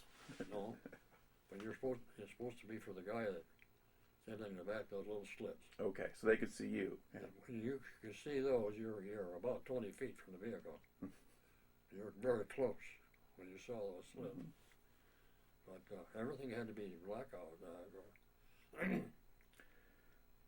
Now, when it got close to time for D-Day, did they move you, or did they confine you someplace, or what happened?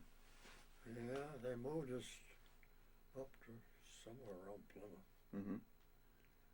And all the hedgerows were covered with it. In fact, I have read since that there were 2 million of us on that island at one time. Of course, that would be British and all of them. Right. But then I had my half-track, which is quite different to try and hide than a Jeep. Mm-hmm. But they moved us into a certain area and waited for information. They didn't tell us an awful lot. And the weather turned bad. So we said, well, they loaded us ahead of time. And of course, England was just covered with vehicles. Mm-hmm. Tanks and trucks all over the place. But they loaded us on a landing craft tank. So that had an open top, and you had several vehicles parked in it that would drive out the front? Yeah. Okay. But all we had was the back of the ship, TNT stacked up, and then a great big L-10 bulldozer, Mm-hmm. and my track, and the sergeant and myself, Mm-hmm. and a medical group, and I think there were 3 people that went with the bulldozer, Mm-hmm. and it was operated by a housing thing in it, and I haven't been able to find that ship since. I can't find it. Mm-hmm. I've looked at every one of them, I could not find one like it. And that's the one that I had my problems with. But anyway, we went out once and came back. Mm-hmm. What was that, the 5th? Yeah. But the weather was just awful. The waves were like 6, 7 foot. Now, were you going to cross the channel in the LCT, or was that going to be carried by another ship and then? No, we were on the big one. Okay. So we we didn't get the buffeting that the landing crafts did. Yeah. But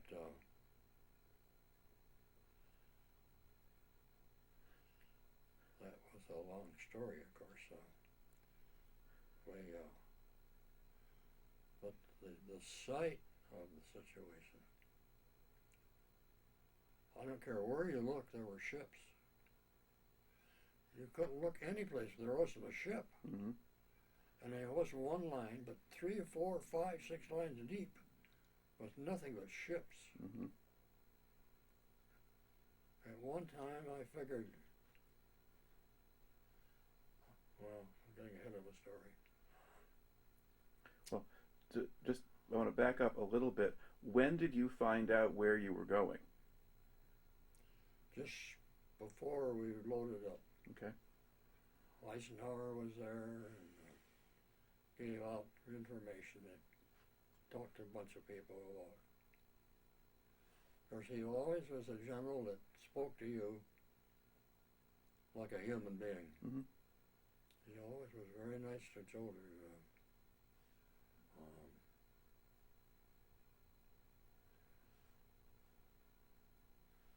But that era of in between is a little confusing. We were in and out, and then we didn't know for sure what was going to be happening. Right. And all of a sudden, we started to move out. Mm-hmm. And I thought, how in the world are those guys going to land in their landing crafts? Because the weather was just horrible. It was blustery and it was windy. But we moved out, got into our position, and finally the word came down. The flagship with the bullhorn, and I think he was a long ways away, but you could hear that thing for miles from there. And again, you could check this out. I don't know. I never could remember their boat number, but I think it was 61. Mm-hmm. And we were at 5:30. We're ordered for alert. And it was before 6 o'clock. The bullhorn said, number 61, move in. And we started to move.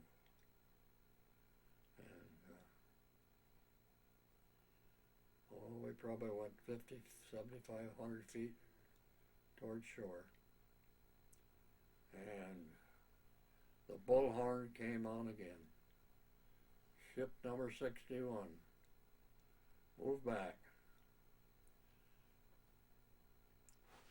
The ship hit a mine. Mm-hmm. And it blew the front end off, completely off. And so we couldn't go forward anymore. In the meantime, we got hit. We got hit by shore batteries, machine guns, and the machine gun was not the small L caliber stuff. We got hit by mortars, direct fire. We were tipped over on one side, and the ship caught fire. And I thought, boy, this is not good. So I grabbed a fire extinguisher, ran up on top, put the fire out. I got the fire just about completed, and I ran out of stuff. And that fire came back, and it caught me in my face. And I had my helmet to protect me. Someone threw another extinguisher up, hit my feet, almost knocked me in the drink. Grabbed it, put the fire out. And I thought, what is happening here? We're standing still. We aren't doing anything. We're not moving. And so I jumped up to see what was happening. And our skipper had lost a leg, and he was out. Mm-hmm. So I took charge. I called through this speaking to what to do. We had to go backwards. We couldn't go forward. And there were mines floating all over the place. And what a rugged bunch we were. We were hicked off to one side. We were moving backwards. And as we were moving back, go to the right, go to the left. I didn't know the language for the Navy. But anyway, we were dodging around. And we got in front of a big cruiser or a battleship. And he yelled at us through that bullhorn. Get out of the way! And finally, I got the thing around up even with him, and he let go of a broadside. And I mean to tell you, there was enough heat from that thing that came into us, almost burned us. Mm-hmm. There was 12, 15 feet of nothing but in front of that old battleship when he let go of that thing. So there we drifted. Then we went to first line, second line, third line. Finally, one of the ammunition ships way out yelled at us to come on out. Well, we finally got there, and they picked the skipper. I don't know what happened. I don't know if he was alive or what, but anyway, the medics survived. Mm-hmm. The other people disappeared. I don't know what happened to them. I have no idea what happened to them. They disappeared. And what about your sergeant? He was there. Okay. He was there. He was the one that he wrote me up. That's where I got my silver stuff. Mm-hmm. But we got a new skipper. Went back in. Now, was the boat, this LCT you were on, that had been, you said that had been damaged already by a mine? Okay, so could it still land, or what do you do with it? Well, we finally did, but it was pretty awkward because you took water every time to go forward. But with a new skipper, he knew how to handle that thing. Mm-hmm. You know, when the water was coming in, he would slack off, and that's the way we found our way in. Okay. Landed the second time, or supposedly. What did you see then as you're going in? Because you're landing on Omaha Beach, so what do you see there? Well, we saw what was the remains of the first 20 minutes or so, or the first hour, because this was 2 hours later. But we did move into position. The old Sarge got out, took charge right away, and got the vehicle that we unloaded. Had no trouble getting off the beach. And he had a spot they had established themselves. They were about, I'm guessing, 4 miles in, or we were about 4 miles off the beach, I think. Well, I'm not sure. What time of day do you think it was when you landed? 10 o'clock. Because the 10 o'clock, that's when the very first Americans sort of make it to the top of the bluff. So it may have been a little later than that when you drove up. It could have been. Because I knew the guys on the A Company that made the hole. Mm-hmm. In fact, I have his tape. Mm-hmm. He made it, but his squad didn't. Yeah. They blew the hole Mm-hmm. with his torpedo in there. Right.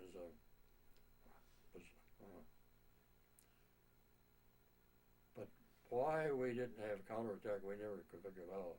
But I finally found out when I came home and read about it. The paratroopers had dropped in front of us, and they had established their bit, the 82nd. Well, that was over in Utah Beach. That wasn't behind you. There just weren't many Germans behind you. Well, I was thinking either was it 82nd or 101st. No, they were both behind Utah. There are no paratroopers dropped behind Omaha except by accident. And there were some dropped by accident.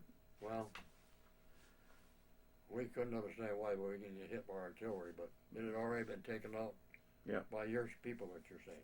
Yeah. Well, or by the Air Forces or naval gunfire or whatever, because most of the well, when you were heading into Omaha, did you see a lot of or hear a lot of the naval bombardment going on?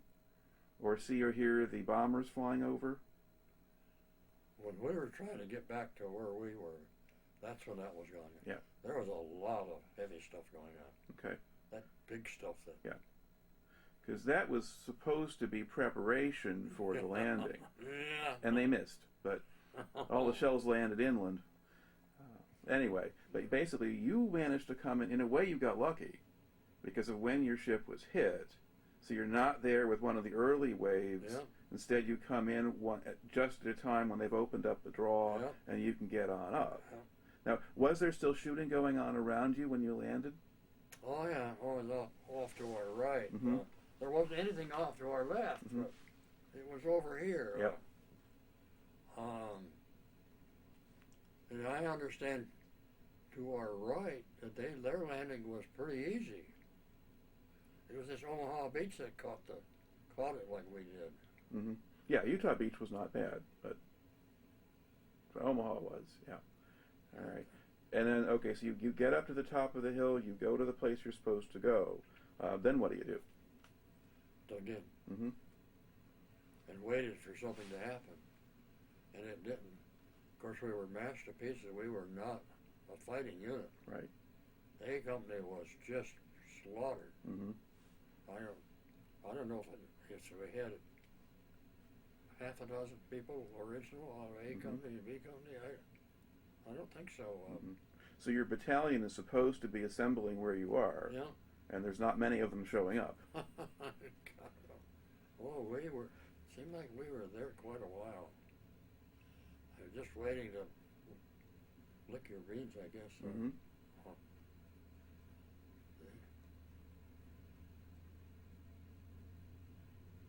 But then when we did get together, we got our artillery together, our unit together. We moved out. I can't remember where we went. All I remember is the St. Lo Breakout. Mm-hmm. I do remember that one, though. Okay. Well, basically, you went inland pretty quickly after D-Day. Yeah. Some of the division got as far as a place called Caumont, which was on top of a big hill that was east of Saint-Lô. And that was the farthest inland anybody got for a long time. Oh, okay. So part of the division got there, but then it became fighting in the hedgerows. Oh, yeah. Oh, yeah. Oh, crazy. That was awful. What do they call it? Bocage? Bocage country, yeah. Bocage. So what did your duties consist of at that point? What kind of work were you doing while you were in the Bocage country? Not much. I couldn't move around with my track in that area. Mm-hmm. That's what I did do was at night. In fact, most of the rest of the work that was done was at night. That's the only time you get up there. Mm-hmm. So would you take supplies to the front? Or? Yeah. Okay. Yeah. And some of it was for their stomach also. Mm-hmm. I had a big ammunition carry on my half track. Mm-hmm. It's supposed to be full of ammunition. It was full of whiskey for the guys. They'd tell me where it was, and I had an inspection one time with a general. Mm-hmm. He went over my track, and he says, in pretty good shape. I always kept it in good shape. I used kerosene oil to keep it from rusting, and I kept it in good shape because that was my job, was to take care of that. He says, well, you got a little pool down there. You know, I found a spot on the inside. There was a little catch area. There was water in there. Mm-hmm. And he spotted that. He said, well, you can get that cleaned up. He said, by the way, what do you got up on top of there? And I said, ammunition, sir. Almost swallowed my tongue. Mm-hmm. Ammunition full of ammunition. But we had inspection on the front line, if you can imagine. We had to line up for inspection under fire. Under fire. Which didn't make any sense to me at all. After a while. Now, were you still working for some of the same officers that you had from the beginning? Oh my goodness, no. We lost our colonel, we lost our major, we lost our headquarters company almost 100%. Like the lieutenant, he became a general finally, he left, and Major Colors left. So we had a lot of new people, and we never got very close to them. They didn't get close to us. We did our job. Mm-hmm. I was with the sergeant most of the time. He was the key man for me, and we worked very well together. Very interesting man. All right.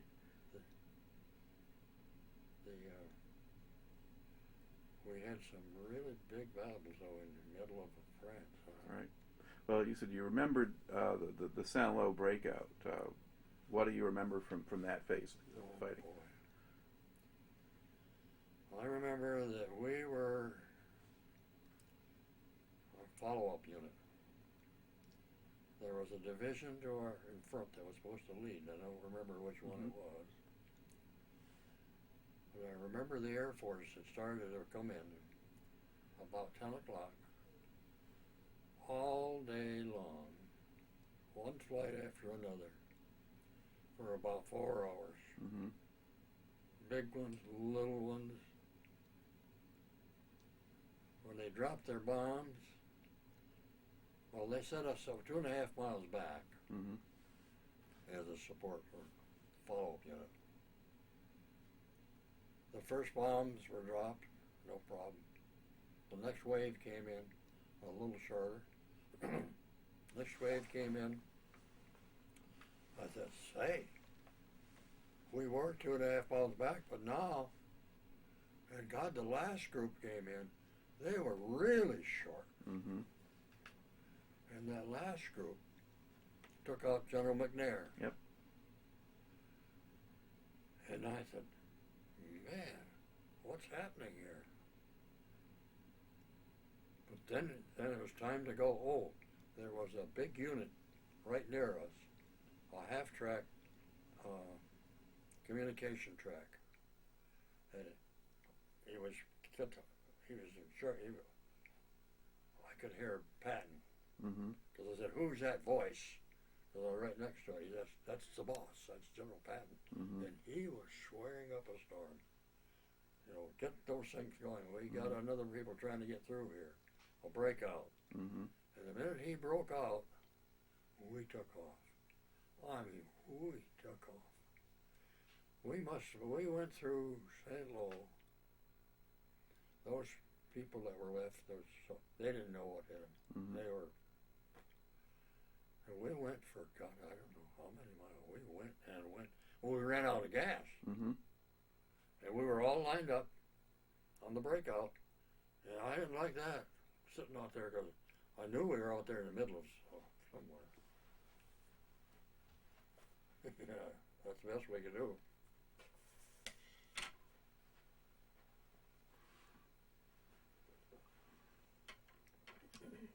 But they brought us the gas, and I can't remember. It seems to me I must have put in, I don't know, 40, 50 gallons, because I had 3 tanks. But I wanted to get on the move. I didn't want to sit there right here. Yeah. You're just sitting ducks, and we did. We took off again. Man, I don't know how far we went. We must have went, I don't know, 20, 30 miles. Mm-hmm.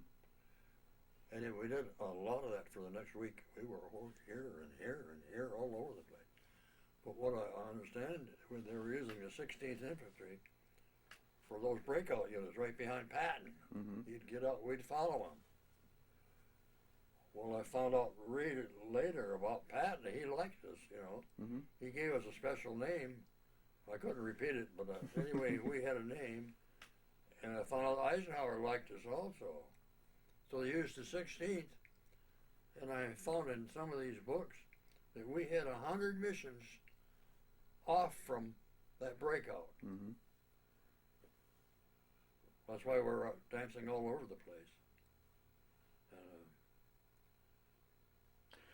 Now, what, as you're kind of getting out in the countryside, did you see much of the civilian population start coming out, or did they just stay under? No, it was too hot to be out there for them, because there was still stuff going on.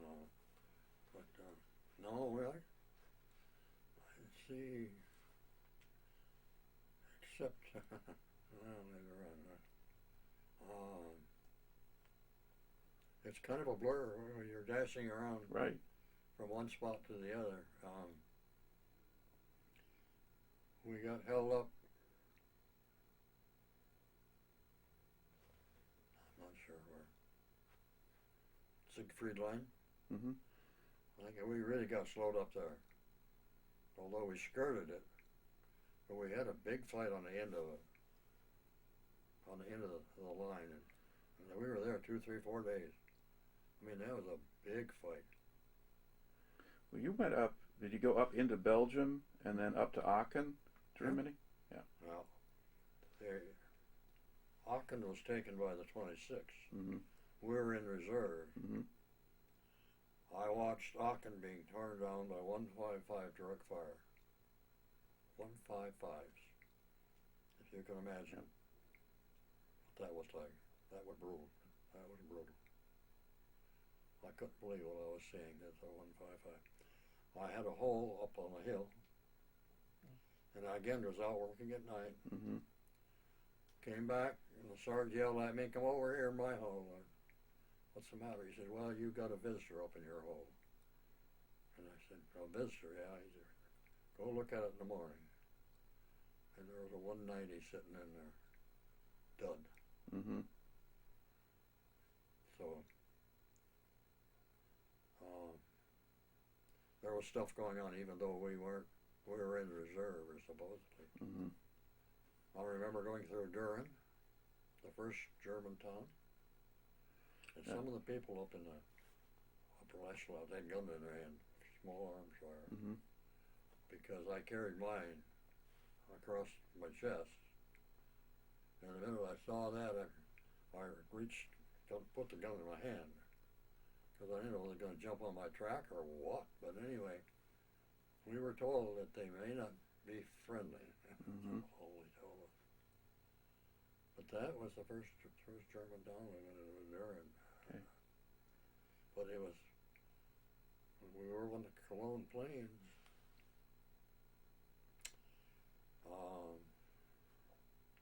Well, did you go through Aachen and then into the Hurtgen Forest, or? No, yeah, eventually. We were out of the plains, Cologne Plains. Of course, Aachen is right near there. Mm-hmm. Then we were moved over by Schmidt. Yeah, that's in the Hurtgen Forest. But first of all, we had an alert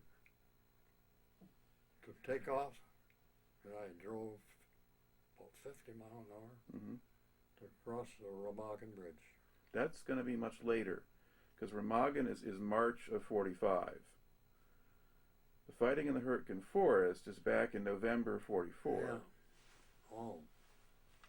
Well, that was November of 44. Well, that was a bad spot. That was a bad spot. I remember Hurtgen Forest. That was a really bad spot, and that forest was just ripped to pieces. Huge forest. Mm-hmm. We had a bet going. Anybody, what was it? They could find the tree hadn't been hit, we'd give them 50 cents. But that was really bad. I mean, it was cold and Mhm. miserable there. Just awful. At one time, we had enough people in the hospital, like 10,000 with frozen feet. Mhm. I figured a whole division. Yeah. And yet we must have had boots that could stand the cold. We never had them for some reason. Mhm. Well, when you're in the Hurtgen Forest, what kind of, were you sleeping in foxholes, or were you behind the lines in tents, or? No, we used part of the forest for those overhead bursts. So they were all overhead bursts. Mm-hmm. So they had to keep all of the way of those. And then artillery was coming in like rain. Mm-hmm. I figured out after I come home about that. We didn't gain a thing. Mm-hmm. We didn't gain a thing, and we lost a lot of people. Boy. Now, did you have? Did they eventually pull you out of the line from the Hurtgen Forest? Did you get any chance to kind of reorganize before going into the Battle of the Bulge, or was it just pretty quickly one part of the fighting to the next? We never had any time off, though I remember. We never had any of these places where you go. Mm-hmm. We never had any. Okay. They gave us a rest period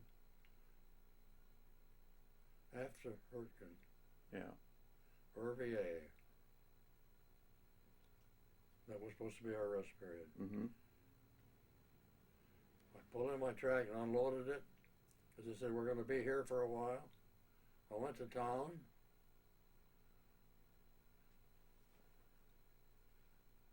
And they were pre-planning a Christmas party for us. I heard all about that. And while I was in town, somebody set up the alert to get back. And I ran back in, somebody had loaded my track. Well, I had it half loaded because they didn't know how to load it. They had to unload it, Mm-hmm. reload it. And we were on a 48-hour alert.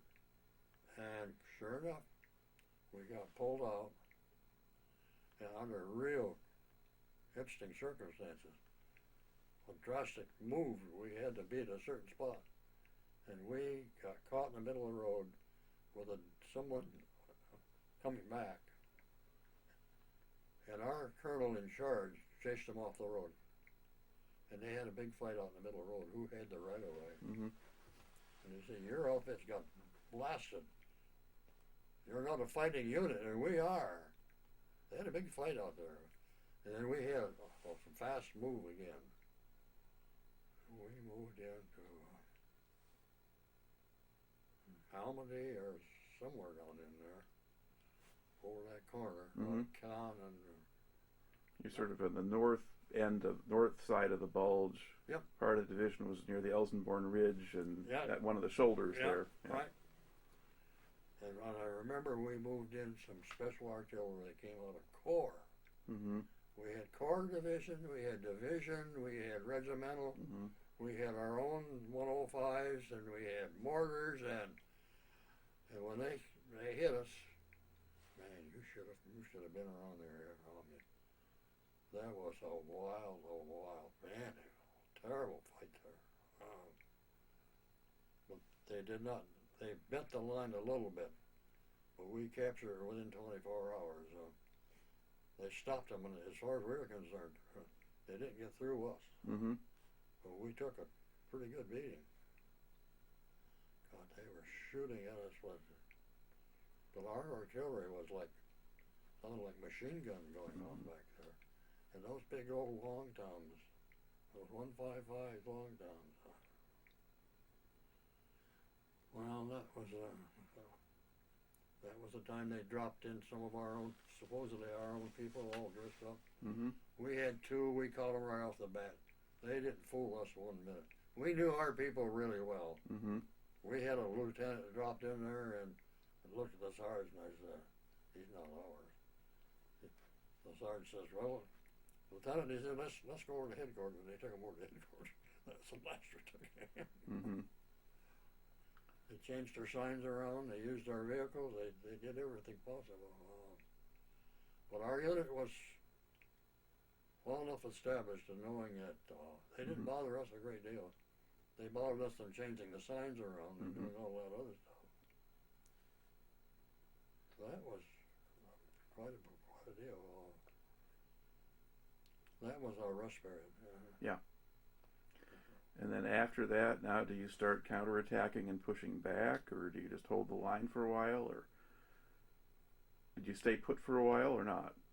Yeah, I think so. It seems to me like we just stayed there. Mm-hmm. But there are other areas they had to recapture some stuff, and we were ready for them to catch up. Mm-hmm. That all gets pretty fuzzy. Right. But you've got, because we kind of stopped them by around Christmas or so, and then we're pushing them slowly back, and it takes really pretty much through January to get the front line back to where it was. So there's a period there when we're not moving forward too much, at least from where you were. But then by February or so, then they start to push slowly eastward, and then they eventually get to the Rhine. That kind of comes. Now, physically, I mean, were you kind of camping outside now? Were you just sleeping outdoors in the cold? And oh yeah, we never used buildings very much. Mm-hmm. We didn't like those buildings. No. Why were buildings bad? Because they're getting hit. Okay, they're targets. But and we did a lot of night fighting. And we'd fight whether raining or snowing, it didn't make any difference. And our old commander said they don't like to fight at night, so that's when you're going to fight them. Mm-hmm. The Germans didn't like to fight at night. And he knew one of their weaknesses. So he said, why sit out there and get wet? Might as well be fighting and sit there getting wet. But the snow and our camouflage that we used, boy, I took ammo up front one time, and I had all the white stuff on, and we snuck up on some people that couldn't see me, and I ended up with a carbine stuck right in my stomach, and I identified myself in a hurry about that one, but I said, you want ammo or not? He said, where the hell did you come from? And I had snuck up there with a German half-track, because they travel.